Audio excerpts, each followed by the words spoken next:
Good morning, Sean here. It is time for the Revelstoke Mayor Report with your mayor, Gary Sauls. Good morning, Gary. Good morning, Sean. How are you? I'm good. Yourself? I'm excellent. Well, filled good. with sarcasm. Oh, wonderful. Things are good.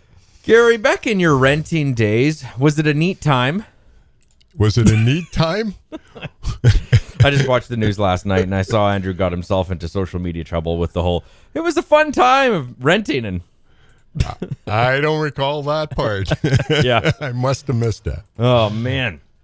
So I know you got a few things in front of you here, but I thought I would bring this up because I thought this was kind of an interesting presentation we had at Chamber from the Columbia Shuswap Caribou and Community Society. Right. I'm sure you kind of have an idea of what I'm talking about here. So they had a brief rundown for us. I mean, there's more to it than what we got, but it was interesting because as a non-sledder and someone that doesn't go out to the backcountry all that often, that these types of things maybe don't.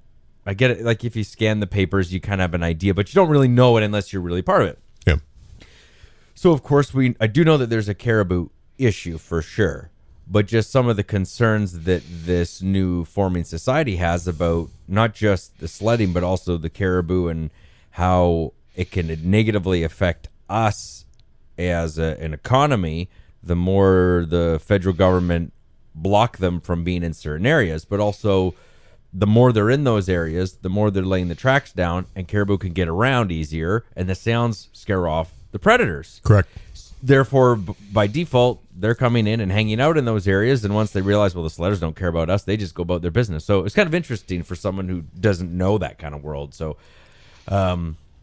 I think they're trying to form this society and get some people in town here involved. But I wanted to ask you, it's a funny little trickle down how this could affect us. Like the caribou, you know, if you're not into the outdoors stuff, wilderness, it might not phase you as something as relevant.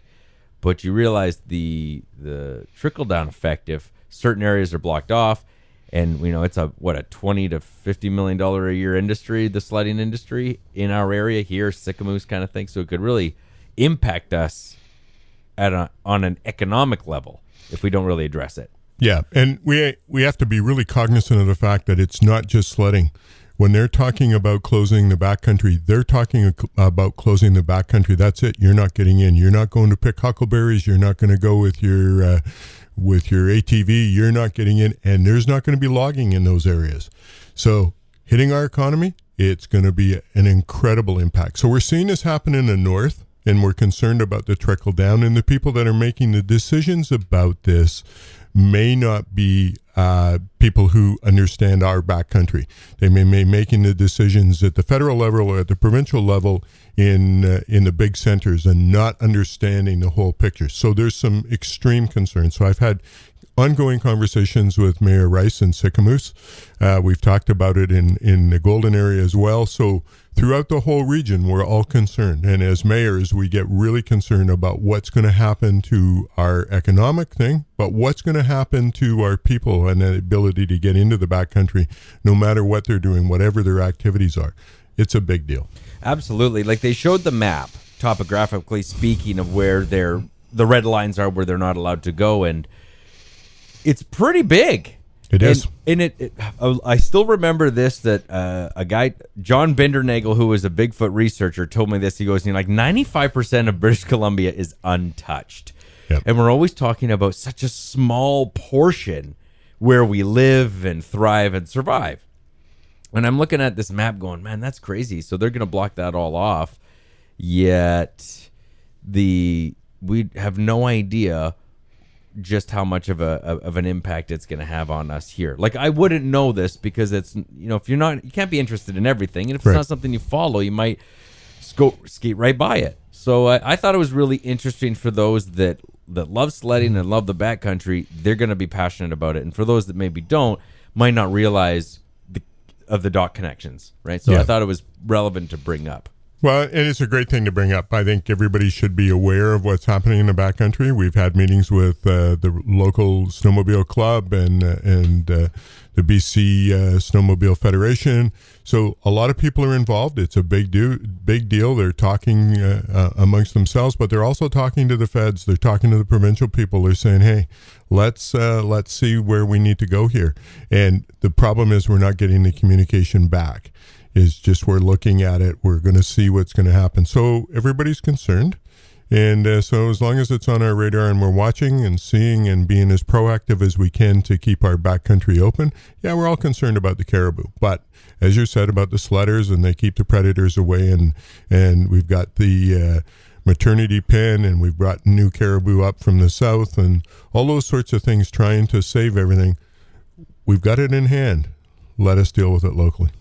So at the Revelstoke Performing Arts Center on March 7th at 7, it's going to be a sort of a community presentation kind of explaining this in much more appropriate detail than me just kind of going back over what I saw at the chamber level presentation. This will have more specifics. It's being hosted by a fellow named Dennis Hamilton, they call Milt, and he's got 30 years experience in caribou research and conservation at the community, regional, provincial, and international level. So if this is something, I think it should be something that a lot of business owners know, because it does impact them if sledders are not coming to town anymore. So that's going to be on the 7th, and you'll get more details on it on that day. And that's perfect, because that means that everyone can come out and do the budget presentation on the 7th and get to hear everything about the budget in council chambers, and go right from that, have a bit of supper, and go right on to the caribou. Wow, hang on to your hats for an exciting day. Awesome. So with that said, budget is now available for comment. Yep. Our staff have the 2019 draft budget and the long-term financial plan out. It's on city website. It's also available through our Facebook page, and lots of councillors have shared that as well. I've shared that. Other residents have shared it. So encourage everyone to have a look at it, see if they have concerns. If they have concerns, there's an email address there, budget@revelstoke.ca. You can email your questions in. You can phone them in. You can come and watch the thing on the 7th as we do the presentation, and we will also be live streaming that so people can watch that at home as well. And if they have questions, concerns, and they want to engage with us, we're open to hear their thoughts, and we'll be receiving those thoughts and all that stuff on the budget up until the 12th of March. Okay, so if you can't make it, you can also submit and send it to the administration's office as well, if you got any of those. Yep. Historically, this always comes like a quiet day. Yeah. If memory serves me, last year and the year before, it's not like a herd comes out to. No, in past, historically, it's been 2 to 5 people coming out for that, and people have questions, they have concerns, but we would like to engage with others who have concerns. Let's hear what you have to say. Well, I saw it on the breakdown of where it's coming, that majority of the dollars, except unless you own something 700 or more, it's $75 or $74, and it's the fees. The fees are a good chunk. Yeah, fees are a good chunk. They've gone up 10% for the fees. We need to get some costs recovered in sewer and water fees. So they've gone up. And then, of course, we collect a lot of things other than for other tax base, hospital taxes, CSRD, that sort of thing, school, library. All those things are all in your tax bill. So it doesn't necessarily mean it's everything in there is going up that 4.5%. It's about, I think in mine, it's less than $3,000 is what I pay the city. So that's going to go up 4.5%. So. I mean, at the end of the day, it seems like it's breaking down to $200 a year, $150 a year, $104 a year, if memory serves me. Yeah. Yep. Depending on the assessment. Although I like the breakdown of assessment. If your house is assessed at $250, I'm like, what the hell house is assessed at $250? Yeah. I mean, there's trailer courts and stuff, but that's CMHC telling us those are the averages, and we're looking at it going, okay, yeah, exactly. Yeah.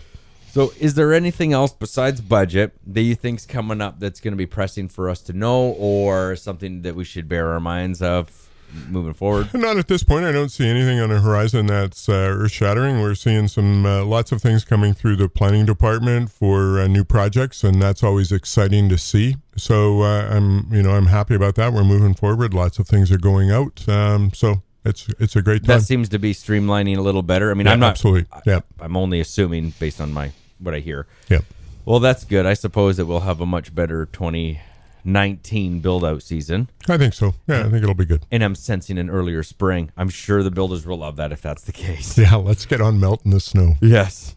All right, Gary. Well, if you have any questions for him, you can send it to him directly. If you think that it's important for everybody to know, if it's a relevant question, Gary will bring it back here too, and we'll just discuss it Yes. on an open level. Thanks, Gary. Awesome. Thanks, Sean.